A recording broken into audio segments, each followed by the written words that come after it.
Understanding the phrase, a wise old bird.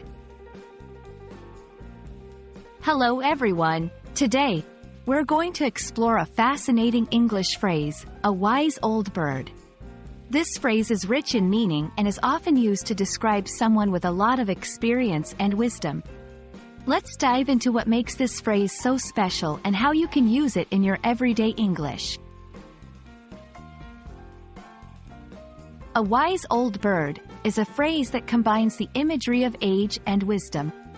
In English, birds are often symbols of freedom and perspective, as they can fly and see the world from above.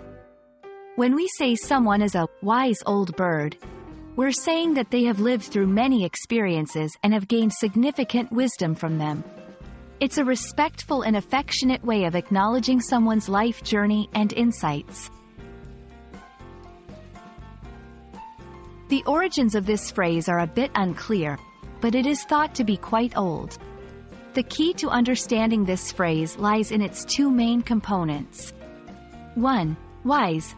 This word signifies having knowledge, experience, and good judgment. 2. Old bird.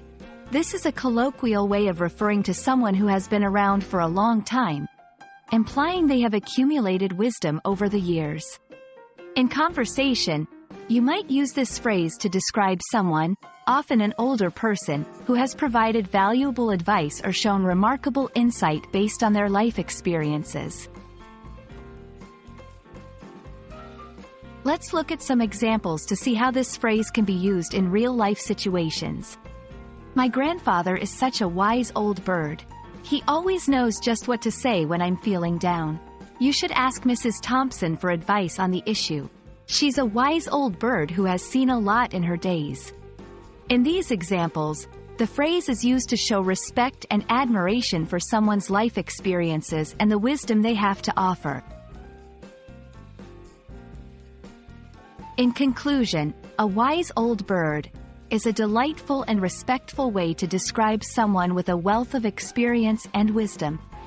It's a phrase that acknowledges the value of life lessons and the insight that comes with age. We hope this video has helped you understand and appreciate this unique expression. Keep practicing your English, and don't forget to share your newfound knowledge with others.